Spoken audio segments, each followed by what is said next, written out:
Welcome to Live Well, Dream Big. I'm Suzanne Monroe, founder of the International Association of Wellness Professionals, where I've been teaching people how to live a life of wellness, tap into their passion, and go for their dreams for over 15 years.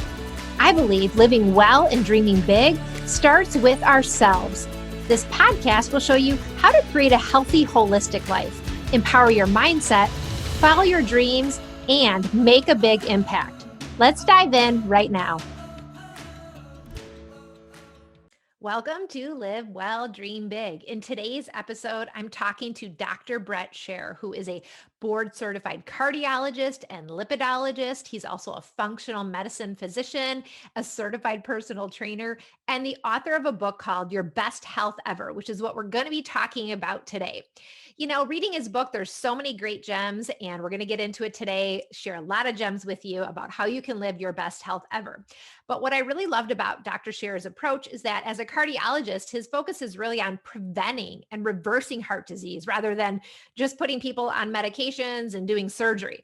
So very exciting. And he also talks about living a ketogenic lifestyle. He's a part of a community called the Diet Doctor, where they really support people to move to a keto diet and lifestyle, which you may have heard of.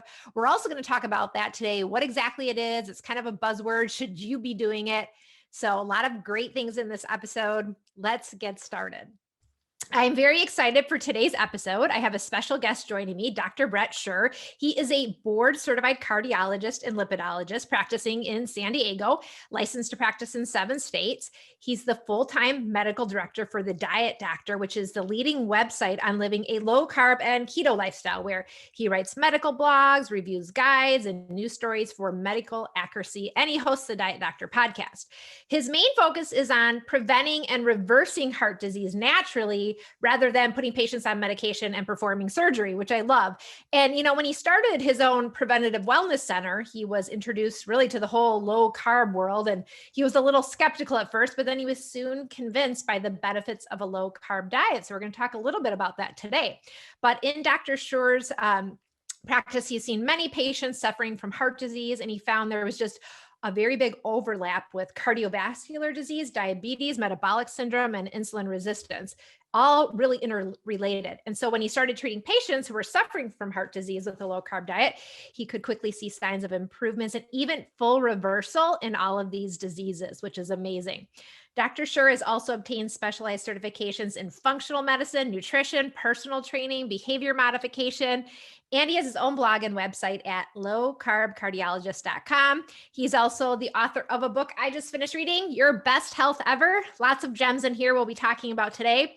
I really enjoyed this amazing book, so I am so excited we get to talk live today. Welcome, Dr. Scher. Wow. Well, thank you for that wonderful introduction. It's great to be here today talking to you. Yeah, it's so nice to have you here. And, you know, I always love to ask our speakers and guest teachers and visitors to the podcast to tell us a little bit about your own story and journey before we get too far along, because I found your personal journey to becoming a cardiologist and then some of the challenges you faced and then how you combined it with integrative medicine just so fascinating. So can you start us by just telling us a little bit about your own journey? Sure, I'd be happy to. Yeah, thanks. Well, I started in a general and preventive cardiology fellowship, so sort of a combined fellowship, really focusing on prevention. And it was an Ornish style program. So really focusing on the whole low fat mantra. And when I got out into the real world, I was excited. I was charged up. You know, I'm going to help prevent heart disease. I'm going to just help so many of my patients, everybody I interact with, we're going to change their life. And reality was far from that. The truth of it was much different. And it took me a little while, I'm embarrassed to admit, but you know, you can only write in a chart, patients did not respond to lifestyle recommendations, or patient was unable to comply with lifestyle recommendations. You can only do that so often until you have to start to think, well, maybe it's not their fault. Maybe it's the message we're sending. And that was part of this whole progress that I went through.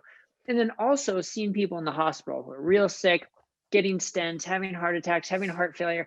And you notice it was a bit of a revolving door. You know, they get their stent, you think they're fixed, and they go out into the world, and then they're back 3 months, a year, 2 years later, they're back. And it's far from a fix. So it made me sort of look a little bit deeper inside myself and say, well, why Am I not having the impact that I thought I was going to have? What do I need to do differently? So that's when I kind of reevaluated things and I got those extra certifications, because I realized we're not trained about nutrition. We're not trained about physical activity and exercise. And we're not trained about behavior modification, which is really at the core of it. I mean, you can tell people what to do, but if you can't actually help them achieve it, what are you really doing? So I went back and got some of those extra training in functional medicine to, really focus on root causes rather than putting band-aids on things. And it opened my eyes to a much broader way of helping people. And that's when I started Boundless Health, which was what I thought was going to be the solution, just spending more time with my patients and my clients. And I was fortunate enough to be working with a health coach who was a good friend of mine, just an amazing health coach, one of those people that you just are motivated by, who's always in a great mood and accomplishing things, and the world is out there to be accomplished. And fortunately for me, he was very knowledgeable about low carb and keto lifestyles. So when we had a couple particularly challenging clients, he said, "Hey, why don't we try a ketogenic diet and see if it works?" And even through all my sort of transformation, I still was like, "What, are you crazy? Why would I do that? That's ridiculous. I'm a cardiologist. I can't give him all that fat." But luckily, he said, "Well, have you looked into it? Have you actually researched it?" And I had to stop and say, "Actually, no, I haven't. This is just me sort of regurgitating what I've been taught over the years."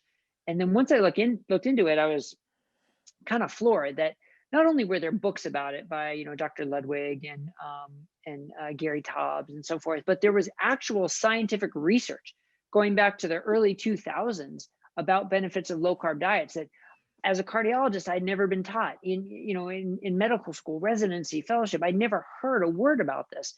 And that just made the light bulb go off and say, okay, this is something that needs to be explored more. And then once I got personal experience with it and experience with my clients and learned more about the science, then I was sort of off to the races. And not to say that, low carb or keto diet is right for everybody. I wouldn't say that. And I think that's sort of the message that has gotten us into trouble by saying a low fat diet is right for everybody. Is just as wrong as saying a keto diet is wrong for everybody.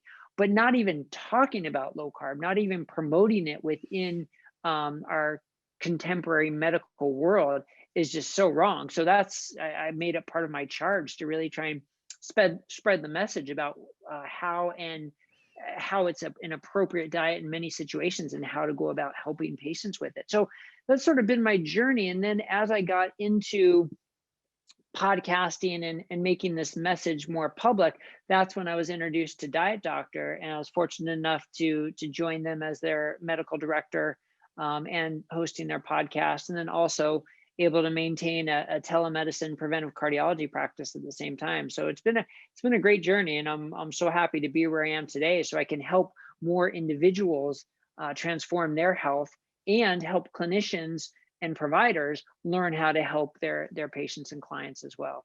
Yeah. So that's my story. Well, thanks for sharing that. There were kind of so many little things in there. I'm like, oh, that's good, that's good, that's good. But what I loved about it is just that you kind of just stayed open on your journey. I think any journey any of us go on, we can get really stuck in one way, stuck in beliefs or things that we've learned, and we don't stay open. I think the fact that you stayed open, you just kind of kept evolving and learning and expanding what you're doing. So that was it's so interesting to hear how that kind of came about for you. And, it sounds like you really decided to take a stand and try to reverse some of these trends that you were seeing and show people that, they can use lifestyle as medicine to live these healthier lives. So that's amazing. It kind of brings it around to a point that you start talking about in the beginning of your book, and you describe what you call a pill-based society, where we're focused more on managing disease instead of promoting health. And this has all come about because there's this sort of perfect storm that you talk about that has really brought us to this place. Can you tell us what exactly do you mean by pill-based society? I think we all kind of have an idea, and what is this perfect storm that's happening maybe right now? Yeah, I mean, when you look back to medical school training, you get so much education and so much detail about medications and how they work in the body and what medications are used for what diseases. And then when you think about, well, how much education do you get about exercise and nutrition and stress management and sleep and how those affect diseases, it's either none or a just tiny fraction of the medications. And so if you're trained like that and you get into practice, and most of the the governing bodies and the guidelines are so medication focused that that's what you practice. So when I talk about the perfect storm, it has to do with sort of the guidelines and the organizations being medication focused, being sponsored by pharmaceutical companies, which is really problematic. I mean, to see the American Heart Association, the American Diabetes Association, and others having taking money and being sponsored by pharmaceuticals. I mean, come on, you're going to even if it's not, I'm trying to say this in a political way, but it's not like you're being bought, right? They're not necessarily being bought, but they're certainly going to give them plenty of airtime if they're getting money from them. So there's that. Then also the same for the research. So when it comes to the perfect storm, there's also the research. Who's funding the majority of the research? Pharmaceutical companies. So what's the majority of the research focusing on? Drugs. Same with talks and CME events. They're sponsored by pharmaceutical companies. And then throw into it the way our contemporary medical society is structured in these big groups. You have 15 minutes per patient. You have metrics you have to hit for these big groups to get paid more by Medicare. That the blood pressure has to be in line. The X number of people have to be on statins. LDL has to be at a certain level. So what are you going to do in your 15-minute visit? Are you going to spend time talking about nutrition and exercise and lifestyle that then may take, a couple months and more visits and more follow-up for them for your patient to really get? Or are you going to write a prescription that takes 5 seconds and gets the numbers in line so that your group gets paid more and you get paid more and everybody's happy, but maybe isn't the right thing for the patient? So that's what I mean by the perfect storm. All these different areas really combining to make us a pill-based society, when true health comes from the lifestyles, the decisions we make on a daily basis. But it takes longer to educate patients. It takes longer to implement and make part of your life. And it may take a little longer to see numbers improve, which numbers really are not the most important thing. But that's not what our contemporary medical society represents or encourages. Yeah, I hear you. And I got to say, before I got into holistic health and wellness, like over 15 years ago, I myself was in the pharmaceutical industry for a little while. And so I know exactly what you're talking about. Actually, for me, it was one of those things that kind of was like this light bulb moment. I kind of woke up and said, wait a second, what's going on here? There's seeing behind the scenes. I'm like, okay, there has to be something more. But you're right. You get doctors don't have time, and what they have time is to hand out the literature that they've been given. And so it's all tying into this perfect storm that you're talking about. I love how you say, though, it doesn't have to be this way. I'm like, oh, what a relief, right?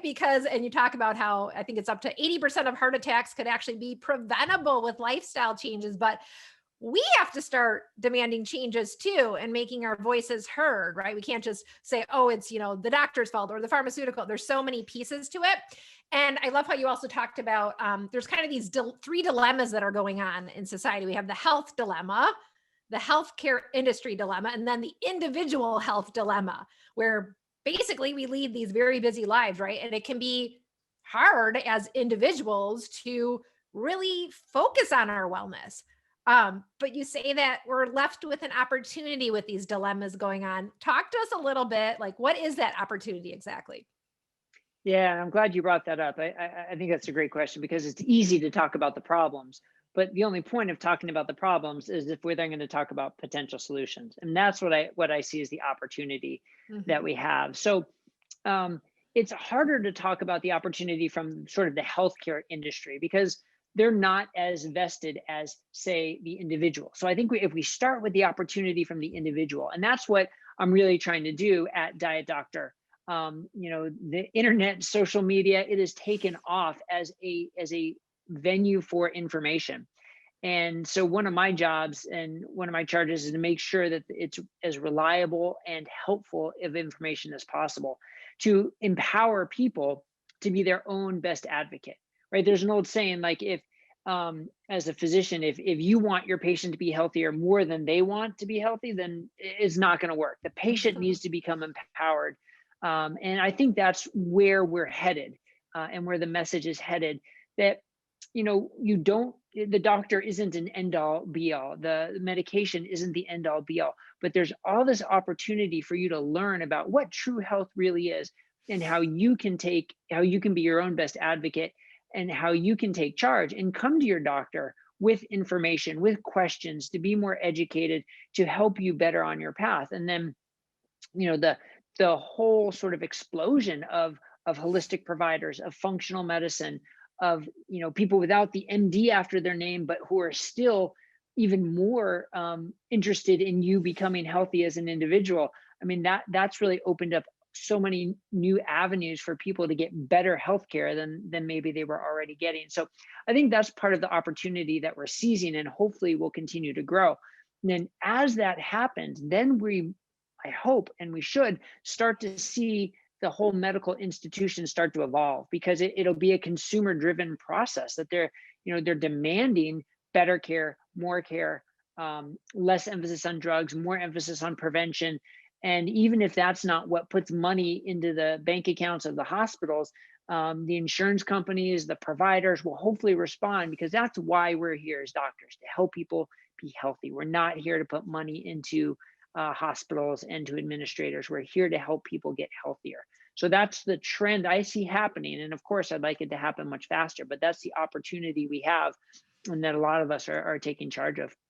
Yeah, I love that. And our live listeners today are all wellness coaches, and they're really on that path that you're describing, really being that Yeah. guide for people, helping them to get started. But on the same note, the person has to be involved. Like you said, it's a partnership, really. So I love how you talk about that opportunity. One of the other things I really loved about your book, which I have to say, I have not read anywhere else in a book on health and wellness for the individual, and I've read many books over the years, is how you actually walk us through the different types of studies. And it made my brain hurt for just a minute. What was so empowering about it was that, we all go out, we read and hear different facts every day about what we should be eating, how to reduce disease, how to be healthy. And I think, the average person can get pretty confused because there's just so much contradictory information out there. And it's oftentimes backed by studies. So you think, okay, eat a low fat diet. This study said, oh, I should do that then. Or eat a high fat diet. Okay, I should do that. The study said. We hear all these tidbits, right? And we hear that there's studies behind them, and we think, okay, then that's the right answer. But you say that even if someone is interested in being healthy, you need to use science to make your health decisions. And yet at the same time, you can feel lost in all this contradictory information. So talk to us a little bit about the importance of understanding all of the science and data that's available. Why should we as individuals understand the different types of studies, in your opinion?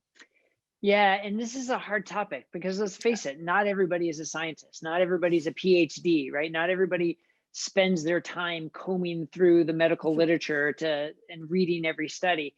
And part of that's the problem, because you get doctors, you get scientists, you get people with big platforms and popularity who can read an abstract and just post a headline and say it's backed by science, it's backed by a study.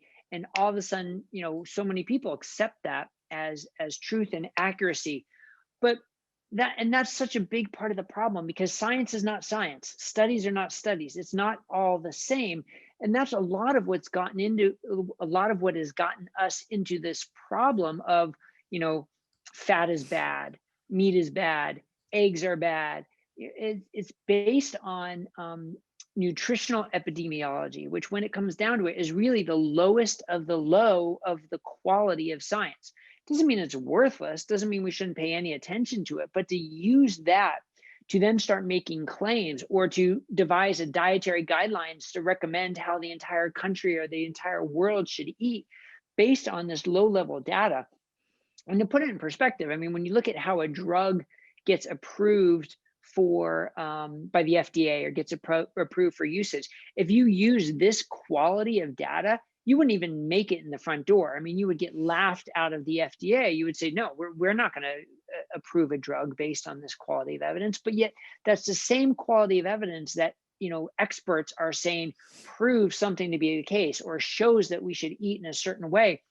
And there's such a disconnect there, and it's really problematic. And I can go into the details of why nutritional epidemiology is so low. I don't want to bore everybody with it, but the point is, you have to. I think it is so important to understand the quality of the evidence, and that's why at Diet Doctor, what we do for all our guides, when we list a reference, we don't just list the reference. We list what kind of study it is and how we rate it as a quality of evidence.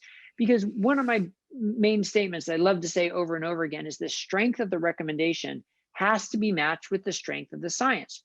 And you can say sure, there are studies that show red meat is associated with, colorectal cancer or heart disease. But that has to be followed up with the caveat this is extremely weak data that has many confounding variables, that is poor data collection, that the hazard ratio or the relationship is incredibly small. And so what does that mean for you as an individual? So we have to boil it down to its sort of components to say, what does this mean to you as an individual, or you as a clinician talking to your patient? What does it mean for that discussion? And that's where we really get lost. It's just so superficial, in our clickbait headline, short attention span type of society. It's boom, here's the headline. All right, move on. As opposed to let's get into this a little bit more and see what it really means for you as an individual. And that's where we sort of all are responsible for knowing a little bit about the differences between the studies and being able to, I don't know, have our BS meter, for lack of a better term, up to say, okay, is this person really overstating this, or are they, clarifying what the study really does or does not show? So, when it comes to these nutritional epidemiology studies showing a connection between red meat and heart disease, well, the hazard ratio, meaning the strength of the association, is about like 1.2.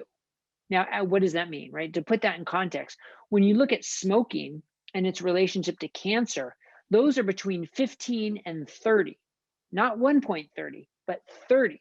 And then you compare that to red meat at 1.2, and you can see you're on a different planet in terms of the strength of association. And so when you're at a relationship of 1.2, it's actually more likely to be statistical noise than to be true cause and effect. But that's a message that gets lost. And that's just one example. There's so many other examples of that. But anyway, so without getting on my soapbox too much, that's why I think it's so important to talk about the quality of science. Yeah, well, and I love people can get the book, you break it down in there, which I think is very empowering. And what you're doing over at Diet Doctor as well is really looking closer. So people, because like you said, it's about the individual coming back, empowering ourselves around this. So that's so huge. Let's talk a little bit about mindset too when it comes to health, because first of all, we love mindset here in our community. We spend a lot of time learning about it, talking about it, coaching about it.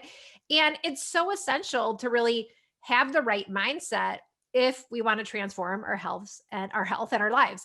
And you say that without the right mindset, all the knowledge in the world is not enough, which I couldn't agree more with. Yet at the same time, you talk about this negative feedback loop that we can get caught in.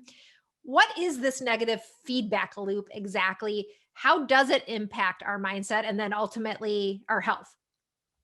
Yeah, and this was, again, another area that I really you don't learn about it as a physician, and it's so frustrating. I mean, holistic health practitioners, health coaches, you know so much more about the mindset than 99.9% of the physicians. And so when I took the behavioral modification certification and learned more about this, and then read the book by Carol Dweck about mindset, it was really eye-opening to me about this is probably the most important thing, and more important than even what what science you're citing, or what articles you're referring your patients to, but helping them get their mindset in the right place to succeed. And with the negative feedback loop, it's funny when you think about it evolutionarily, as if that's a word, from an evolutionary perspective, it makes sense to focus on the negatives, because you need to remember where that tiger was, or you need to remember where the poisonous plant was, because that's survival based, that your mindset will go towards the negative. But in today's society, that evolution or that perspective doesn't serve us well anymore, but it still exists. And it's so clear that people can get caught in this negative mindset of focusing on the negative rather than the potential or the opportunity or the positive, and helping people sort of reframe their brain just in that small, that what seems like a small concept can make so much of a difference in terms of success or not success in their lifestyle and their health and what they're doing. And this applies to business, this applies to relationship, this applies to nutrition and exercise and lifestyle and wellness. It applies across the board. And simple things like creating your goals, understanding your goals, displaying it in a prominent way, having accountability partners, finding ways to keep yourself on track with short-term goals, getting yourself towards a long-term goal, so you get that positive reinforcement. These things that sound so small I remember when I was first learning about it, I'm like, well, that's easy. That's easy. And that's not such a big deal. But then when you put it into practice, you realize it really is a big deal and it's challenging for a lot of people, but can help people so much more than just telling them what to do. And I mean, that's a training that's sort of sorely lacking among physicians. And that's another reason why I think it's so important to talk about and promote. Yeah, well, you're speaking our language here. I know I see some folks nodding their heads out there because we have a saying over here called transformation, not information, which, yeah, there's all this information you can dump out and give to people, but the real transformation occurs from the things you're saying, having that support, having that accountability, having the right mindset, all those pieces that really are what, makes the difference to somebody actually making the change and the transformation. So I Yeah. wholeheartedly agree with that. And I love too, you really talk about kind of this reframing of how you ask yourself questions. I think you said people tend to ask these what if questions, like what if I fail or what if I mess up? Yeah. And you could be like, well, what if I were able to get healthier? What if I were able to accomplish my goals? I just love that because it's, again, like you said, it's so simple. You think, oh, that can't be it. But something that small can really shift how you're thinking about your own health. Absolutely, absolutely. I mean, if you start to embark on changing your food or going on a diet, and your thought process is, well, what if I can't stick with it? And this is just one more failed attempt. And what's my family going to think? What are my friends going to think? It's going to be so dejecting. And as opposed to just saying, well, what if I succeed? What would this look like if I succeed and I stay with it? How will my life change? How will my relationships change? What will be better? And just that little shift, and all of a sudden seeing the sunrise and hearing the birds chirp, and like knowing that this could be a path towards success can just change your whole attitude towards it, and really be the difference between sticking with it and not. Yeah, it's pretty amazing. And not that every doctor needs to be an expert in this, but I think every doctor needs to be aware of the importance of it. And that's why I think these multidisciplinary teams, doctors working with health coaches who have this experience and have the time and the expertise to work with the patients on this. That's why I think it's so important. And that's, when I opened that wellness center, that's what I was trying to create, to have that multidisciplinary approach, to really help people succeed. Yeah. Well, I love that, right? It's like you have your support team on your wellness team, right? And those are the people that help you to kind of getting to where you want to be. And so that mindset piece is important, the accountability, the support, and yet we still can't help it. We want to know, what should we eat? Let's talk a little bit about food now, because I do love how Yeah. your book is about helping people really interpret the science. As I said, it really empower ourselves. One of the observational studies you mentioned, it looks at the idea of everything in moderation, which we've all heard Mhm. before, right? Everything in moderation. As long as we're eating healthy, do everything else in moderation, we're all good. There's no real good foods or bad food is kind of the concept there. But tell us a little bit about this study and why everything in moderation may not be such a good idea. Yeah, well, I think there's sort of two studies to talk about there, and one is looking at one looked at food diversity, and using food diversity as sort of a surrogate for everything in moderation. The broader spectrum of foods that you ate, in following that everything in moderation, versus people who sort of stuck to their sort of core foods, and weren't trying to do everything in moderation, and the weight loss and health metrics between the two were drastically different, or not drastically, but significantly different. That those who were applying that everything in moderation actually did worse than those who didn't. Now, again, observational study, not the highest quality study, but it sort of starts to make you think, okay, well, maybe there's something to this. The other study that I thought was really interesting is when they had people define, what does moderation mean, and what they found was people defined it by what they were already doing. So if you were having 2 scoops of ice cream every day, then you defined that as moderation. But if you were having, 1 scoop of ice cream twice a week, then that was, everything in moderation for you. So our concepts of what moderation even is so faulty. I mean, there's no definition of that, what that means.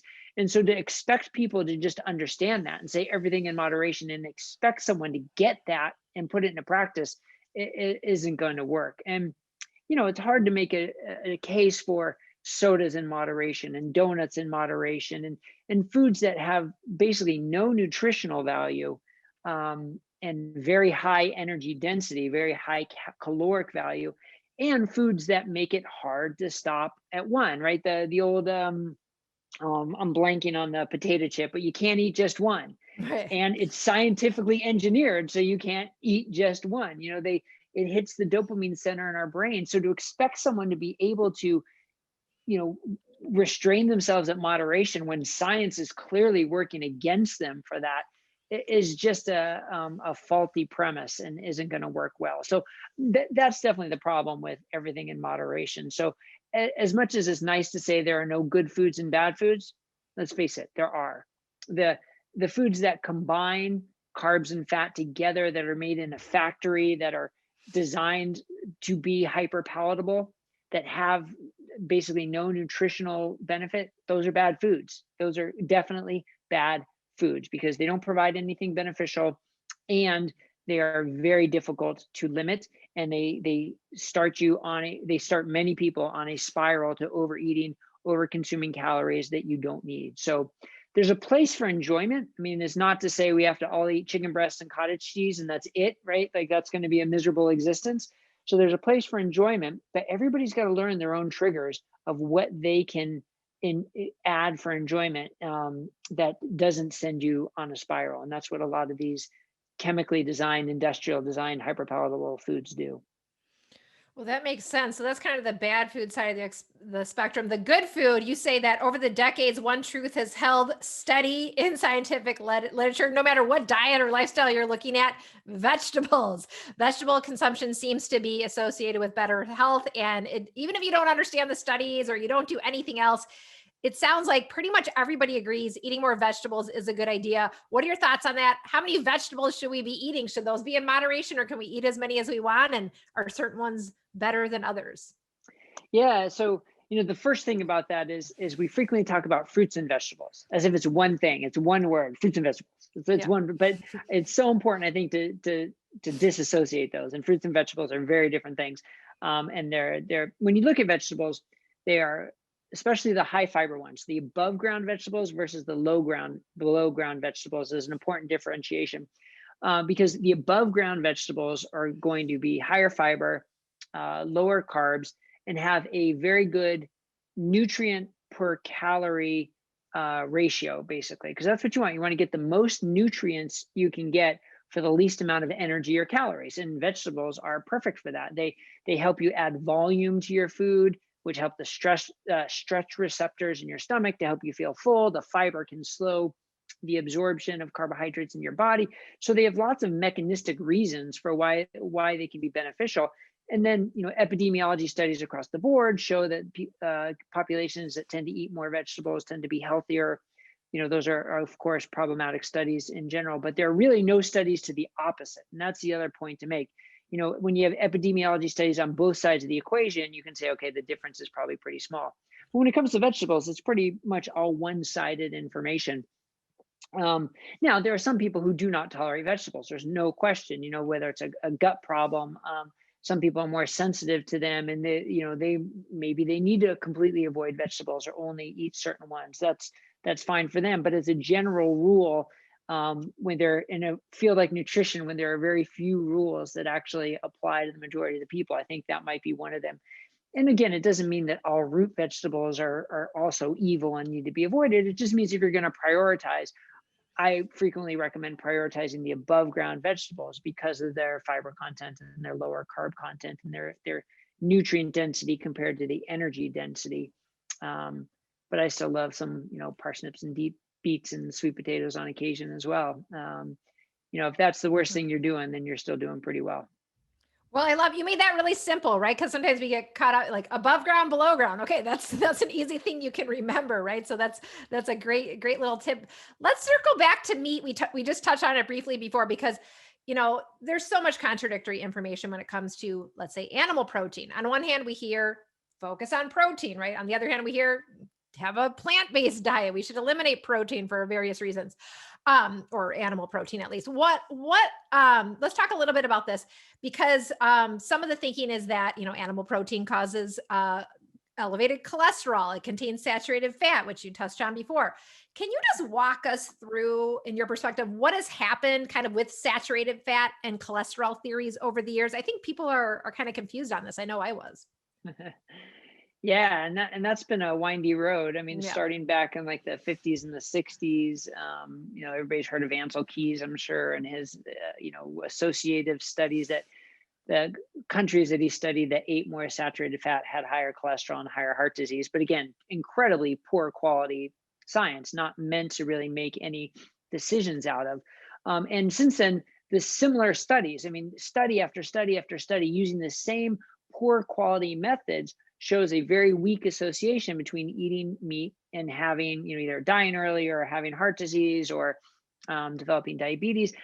But what they can't control for is that those people are just less healthy in general. I mean, when you look at the breakdown, the other way to look at it is the studies that are done like in the 80s and the 90s and early 2000s, the overwhelming message was eat fewer animal sources, eat fewer red meat, eat less red meat. That was the overwhelming message you get from your doctor and your nutritionist and the TV stations. And so who are the people ignoring that advice in general are the people who are less concerned with their health. So when you break down these studies, they were less likely to take a multivitamin. They were less likely to exercise. They were more likely to smoke. They were more likely to drink alcohol. They were more likely to have unhealthy habits in general. So to be able to take that type of population and say, see, it's the meat that caused the problem. No, it wasn't eating more meat caused them to smoke. It wasn't eating more meat caused them to have a lower educational level. But that's the same association. It's using the same quality of evidence to make that association. So you then can't make the same assessment that it caused them to have heart disease. And again, you don't eat saturated fat in isolation. You don't eat red meat in isolation. You eat it as part of a meal, as part of a whole lifestyle.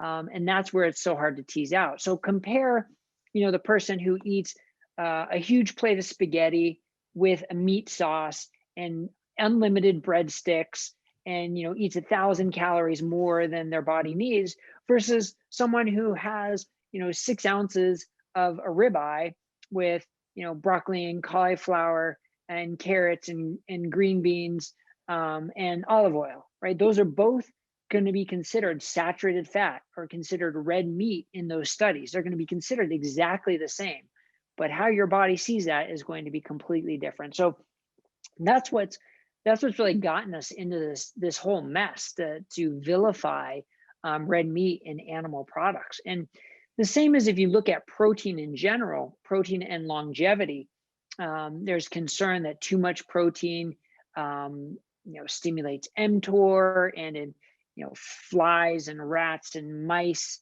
you can see that less protein is associated with longer living.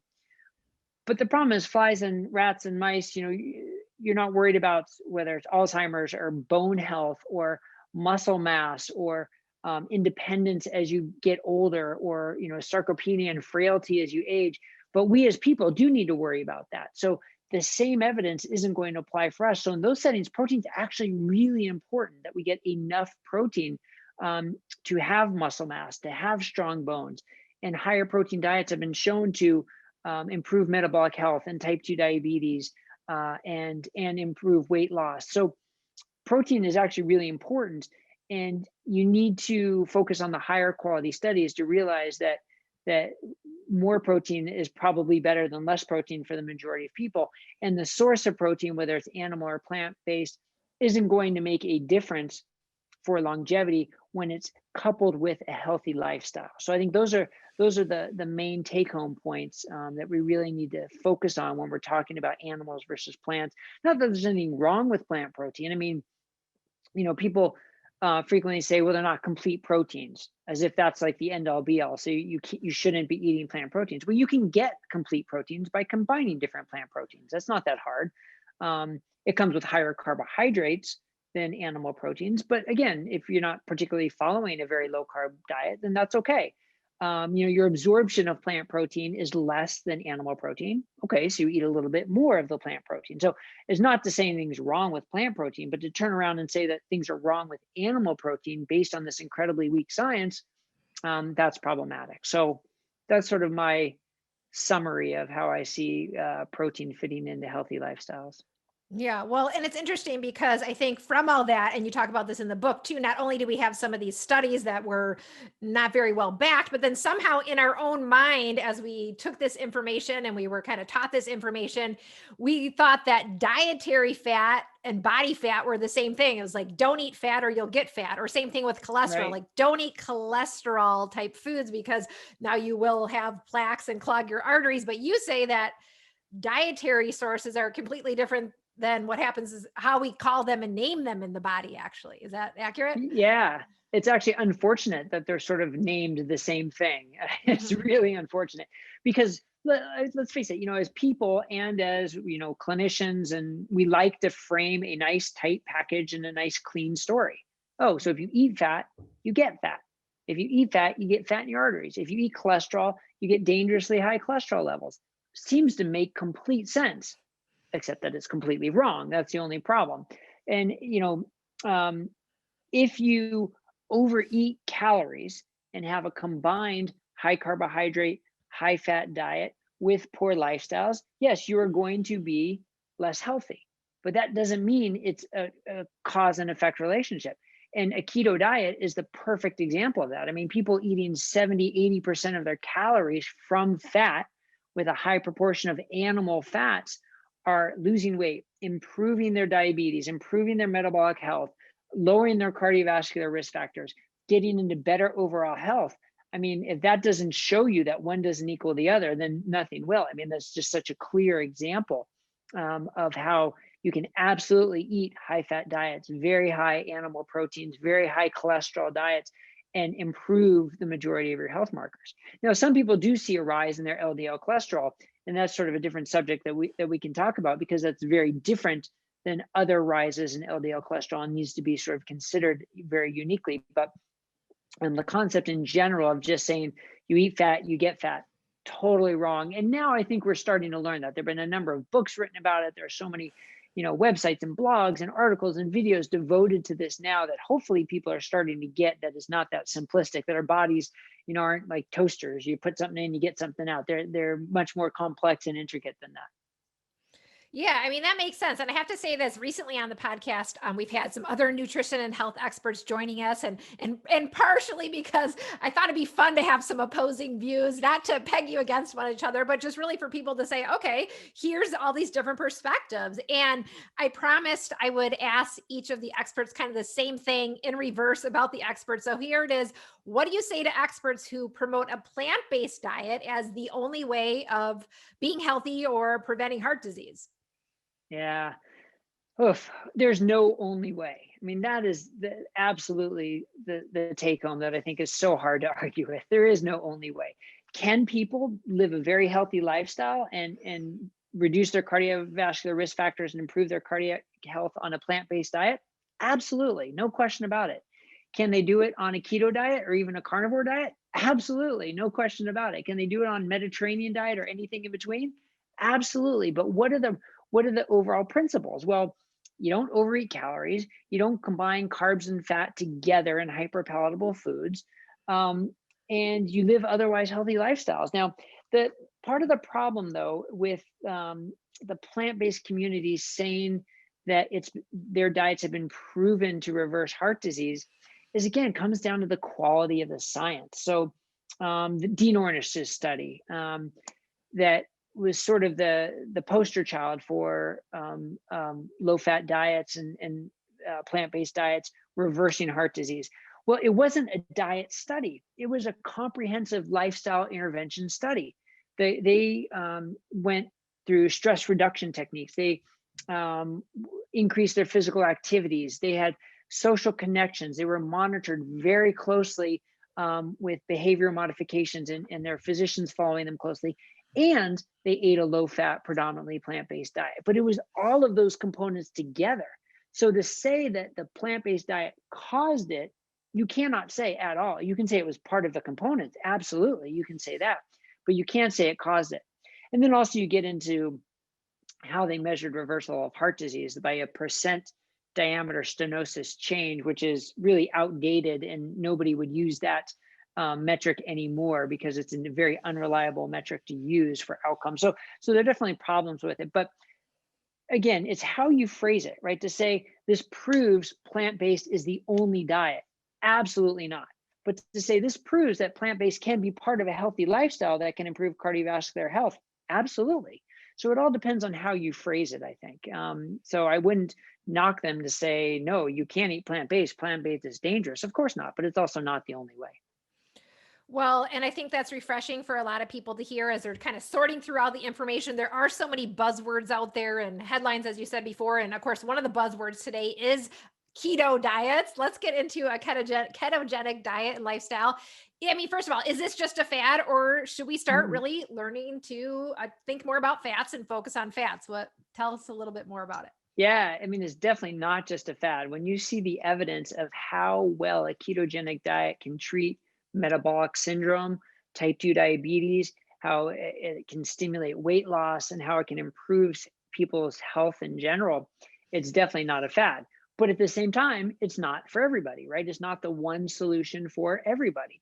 What are the main components of a ketogenic diet is lowering your carbohydrates. That is first and foremost. So if you have problems with the way your body metabolizes carbohydrates, if your blood sugar and your insulin are too high, removing the carbohydrates is the quickest way to fix that with lifestyle. And even the American Diabetes Association has come to recognize this, which is pretty amazing. So going through the American Diabetes Association from saying you have to have a minimum of 130 grams of carbohydrates per day to then evolving to say, well, now the evidence is the strongest for showing low carb diets are the best for glycemic control. That's been their progression. So that's pretty remarkable for them to sort of change their tune that way. And it shows how the science is really catching up. And it's hard to ignore the science of how good carbohydrate reduction diets and ketogenic diets are for glycemic control and metabolic health. But again, that doesn't mean it's for everybody. And just because you want to follow a low carb lifestyle doesn't mean you have to be in ketosis, right? At Diet Doctor, we sort of define three different levels of carbohydrate reduction: a ketogenic diet, which, if you're less than 20 grams of net carbohydrates per day, pretty much everybody's going to be in ketosis. Then there's the moderate low carb, which is 50 grams of net carbs per day, which for some people, you'll still be in ketosis and some people won't. But many people are still going to get benefit whether you're in ketosis or not. And then liberal low carb, which is up to 100 grams of net carbs, which, if you're coming from the standard American diet of 300 grams of carbohydrates, with hyperpalatable foods and overconsumption of calories, reducing down to 100 is going to be a tremendous benefit. You're going to see some significant benefits from that. So it's really a spectrum. Ketosis isn't everything. Ketosis can be very beneficial for a number of reasons. And especially now, the research for the neurological benefits of ketosis, whether it's Alzheimer's disease or Parkinson's or traumatic brain injury, and the research that's been there for almost a century now, I guess, for seizures, using a ketogenic diet and ketosis. So it's definitely got its role. It's not a fad. It's been around for over a century, but it's sort of like a newly, I guess you can say, newly popular um, way of eating, which now has made people think it's a fad, but it's been around for a very long time. It's just been, we've been fighting against this low fat mantra for so long that it's been hard for, I guess, it to catch mainstream. But now it definitely is. But again, we can get in the same problem by saying this is a diet everybody should be on, and that's absolutely not true. Well, I like how you talked about these three kind of different phases or this spectrum, right? Because it kind of depends where you are, what your goals are, what you want to achieve, and just where you are, and it makes it kind of customizable for people. With that being said, it kind of brings up the question of grains. Like, let's say you're on that one end of the spectrum where you're having more carbohydrates. Can you eat grains? Because we've heard, of course, you hear so much about whole grains, but then we heard, okay, don't eat gluten, and then you look at the Mediterranean diet, they eat some grains, and so where do grains fit in your perspective in this whole thing? Yeah, so I think the benefits of grains are wildly overplayed. Whole grains, being quote unquote healthy whole grains, is again wildly overstated. It can be part of a healthy lifestyle. Absolutely. You look at anybody in the blue zones, that a lot of them follow sort of higher grain diets, but they don't have the overall lifestyle of contemporary industrialized lifestyle, right? They eat 1,200 calories a day. They eat locally prepared foods, not highly processed foods, not the combined fats and carbs together. They're outside, they're active all day long. They're most of them are already insulin sensitive. Sure, if that's your lifestyle, if that's who you are, then you're probably going to do just fine with grains. If you are already overweight, already insulin resistant, already over consuming calories, then grains are probably going to be more of a problem than they are a benefit. And it's not like grains give you anything that you can't get elsewhere, right? That grains are so nutrient dense is also false. I mean, if you're just eating fresh vegetables, you're going to get all the nutrients you need and all the fiber you need, far more than you're going to get from any whole grains. So there's nothing magical about whole grains that we need them, or that they're healthy whole grains that you can't get elsewhere. So I have no problem with people completely eliminating grains, and I recommend that for a majority of people. But at the same time, you don't have to. If you're an athlete and you need your carbs, a teenage athlete who needs your carbs because you're burning so many carbs, whole grains are a great source of carbs for that.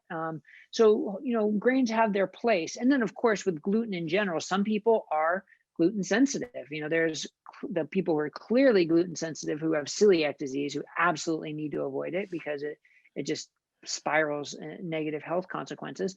There's non-celiac gluten sensitivity, who people are clearly sensitive to gluten, and they should avoid it as well. But that's not the whole population. So like anything, you have to experiment to see what works for you. But when starting a low carb diet, I think the best thing to do is get rid of grains because you don't need them. You can just focus on your vegetables, a little bit of fruit, maybe even some legumes, which would be even better than the whole grain. So there's no need for whole grains, but they can fit into some healthy lifestyles. So there's these changes that people can make, and I think it's helpful. You say, okay, you have these different options and things you can do, but you could jumpstart it by making the switch. Is it hard for people, in your opinion, to make this switch? I mean, especially maybe after years of eating all different kinds of things. I mean, are there things that make it difficult? Are there things that can help them to get started? What are your thoughts? Yeah, it's funny. Reducing carbohydrates can be very hard for people. I mean, look at our Mhm. society. We're in a carb-centric society where there are carbohydrates everywhere. So it can be really hard for some people to eliminate. And there really is such a thing as, carb addiction and sugar addiction. And even if it might not fit all the criteria for addiction, you can get similar sort of responses to it. But the other part is for some people, it's actually hard to increase your protein and increase your fat because you have this sort of message that you've been told over and over again to avoid these things, that people are like, oh, wait a second, I can't eat that much steak, I can't add that much oil to my food. It's like the psychological barrier you have to overcome. So those are sort of like the two main barriers. But in reality, uh, uh, for some people, ketogenic diet isn't that much higher fat than they were already eating. It's just that instead of their fat coming from pizza and donuts and cookies and chips and things like that, now their fat's coming from meat and cheese and olive oil, and so it feels much different. It feels like you're adding more fat when maybe your total amount of fat isn't all that much different. So that's one interesting caveat for some people. But there are lots of ways to make this transition easier, and that's at Diet Doctor we have whole programs, whether it's a 2-week keto challenge or a 5-week keto challenge or a 10-week weight loss for good course, to help people sort of transition into it, because your body does have to undergo a physiologic change. As you reduce the carbohydrates, your body can switch from burning glucose for fuel to burning fat for fuel, which is really what you want. You want to be burning your own fat stores for fuel and accessing those fat stores better. So as you make this transition, people get what's called the keto flu. I also like to call it carb withdrawal, because that's what it really is. Your body sort of withdrawing from all these carbohydrates as your body flips that switch to now start burning fatty acids as opposed to glucose and carbohydrates for fuel. And you can help yourself through that process by remaining well hydrated. Make sure you're getting adequate calories while you're making the transition.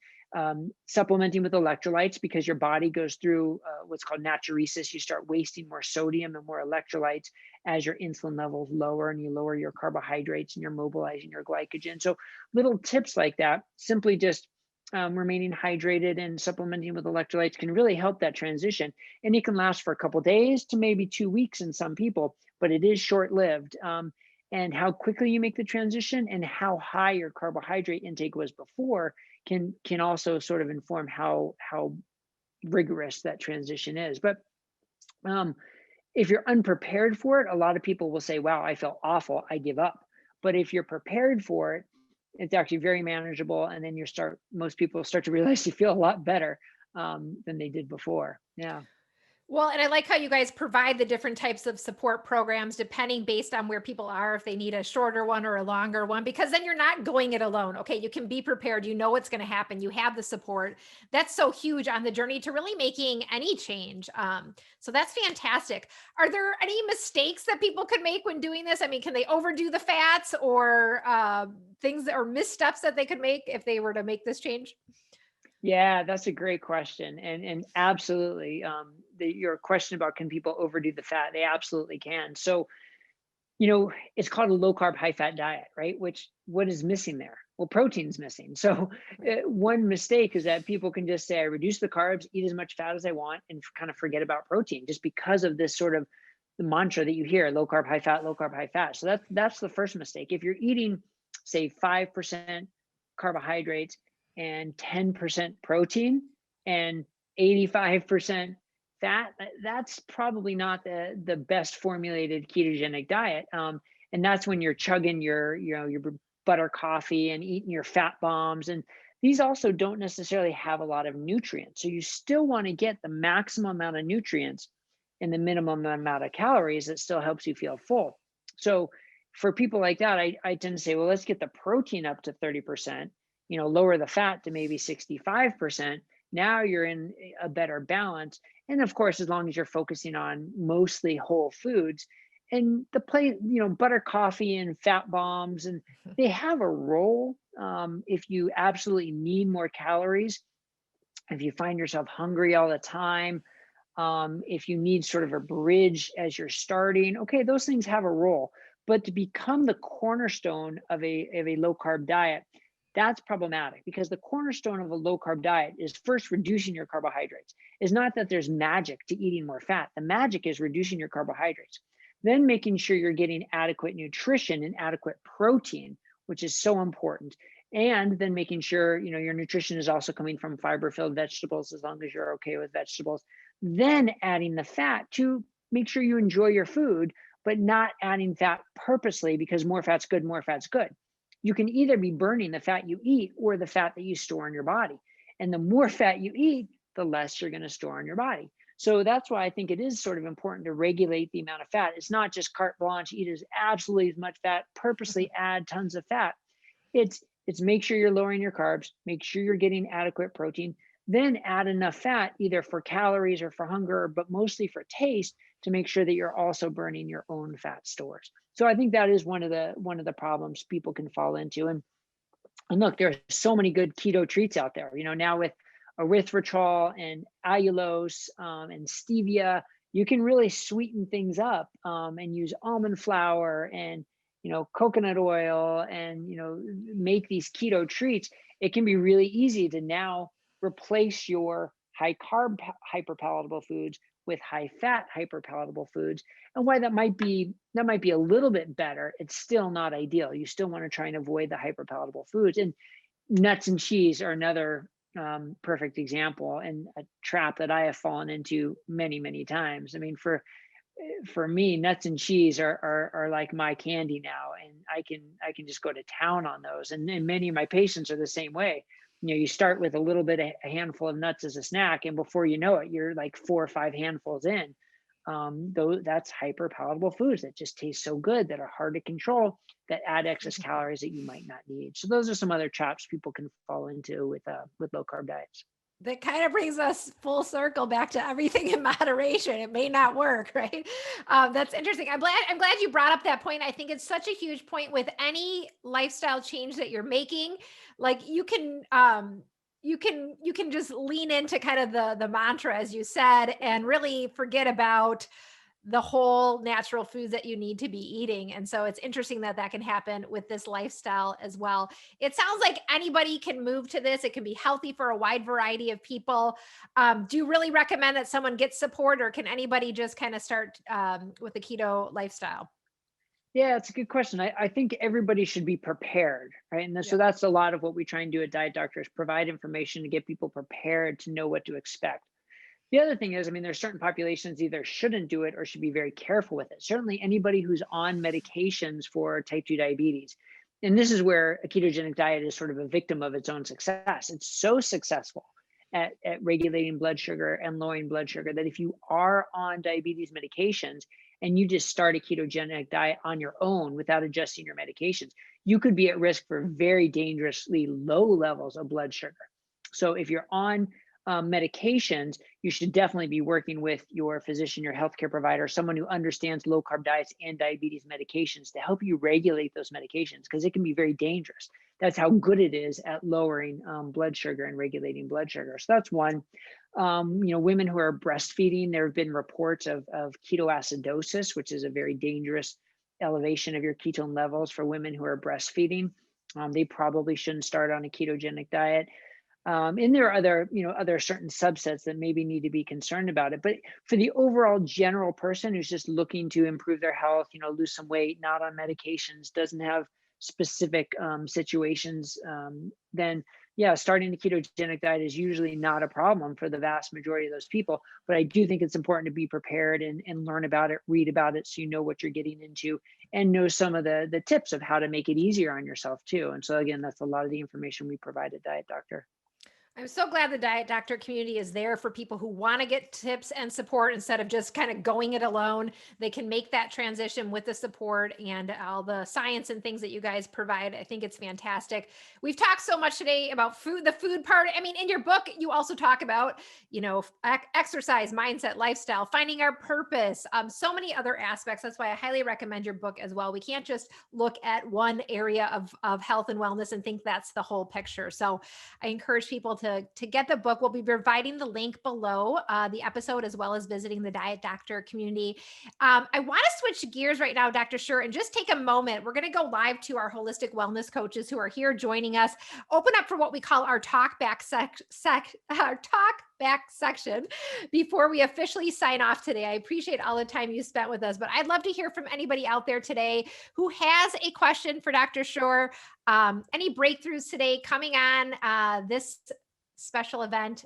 Now is a great time to ask a question. Let's hear from you guys. And let me see if anyone's raising a hand out there today. I'll go over to Heather. Hi there, lovely to Hi, see Heather. you all. I may have missed the first part, Bret, apologies. I wondered how intermittent fasting fits in with what you've outlined already today. Yeah, How great that, question. We please. didn't really talk about that today. So yeah, I think intermittent fasting is a very important part also of a healthy lifestyle. But then the hard part is defining what is intermittent fasting, right? Because it could be anything from time restricted eating, which for some people would mean 12 hours between their meals. Like for some people, that's a big deal. If you finish your dinner at 6 or 7 o'clock and then you're snacking all night long and have your breakfast at 6 o'clock, you don't want to do that. But if you can shut it down at 7 o'clock and not eat your next meal till 7 o'clock, that's definitely a step in the right direction. So then how far do you take that? And that's where science is evolving. Like, where's the threshold for where you get the benefits of time restricted eating, of lowered insulin levels, or maybe even tapping into autophagy and cellular recycling, and where's that threshold? We don't exactly know. It seems like evidence is pointing to like 16 hours, but it's really sort of gray. But here's the other thing is some people, and again, this is knowing yourself, knowing your client. Some people, if they purposely restrict their eating and fast for 16 hours, then either physically or psychologically, they sort of feel like they have to make up for it. And they end up eating much more in that 8-hour window than they otherwise would. So that's an important caveat of time restricted eating. Like everything, it has to be coached and it has to be done correctly. But this concept of how we were previously taught 6 meals a day, eating more revs up your metabolism. And if you don't eat 6 meals a day, you're going to waste your body metabolic rate and your muscle mass. And the opposite is actually true. We have plenty of science now showing that intermittent fasting, time restricted eating, you do not lower your metabolic rate. In fact, you increase it temporarily. You get a spike in your growth hormone, which actually can help with muscle preservation. So it's actually sort of a healthy approach to eating. And another thing we have at Diet Doctors is a course on coaching intermittent fasting to help people sort of learn these specifics of how to coach intermittent fasting. Because again, like a lot of things, it's a great tool, but it's a tool that when used appropriately is very beneficial. And a tool in the wrong hands can actually turn out to be sort of dangerous. But so I think that does play an important role. Good question. Thank you. Thank you for explaining that. That's much appreciated. Thank you. Yeah. Thanks, Heather. Great question. Anybody else out there have a question today for Dr. Scher? Let's see here. We covered everything and explained it so well. I think we did. We covered so much, and we spent a lot of time together. It was so nice to really get this in-depth conversation with you. I really appreciate you being here today on Live Well, Dream Big and talking with the IAWP community live. And I do want to share one quote from your book that I loved with everybody. You say, "Perfection is not the goal. Finding a way to incorporate health into your life is the goal." And I love that because you say we should never stop asking important questions to help us improve and get there. Such a great message, Dr. Scher. Thank you so much for being here with us today. Oh, it's my pleasure. Thank you so much for having me. It's wonderful to be part of this great community today. So thank you. Thank you. Take care, everybody. Bye-bye.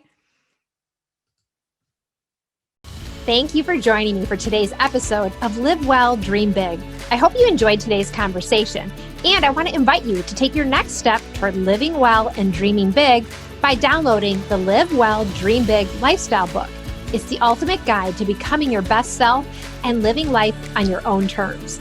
You can grab your complimentary copy by going to the link in the show notes or heading directly to iawpwellnesscoach.com/guide. That's iawpwellnesscoach.com/guide.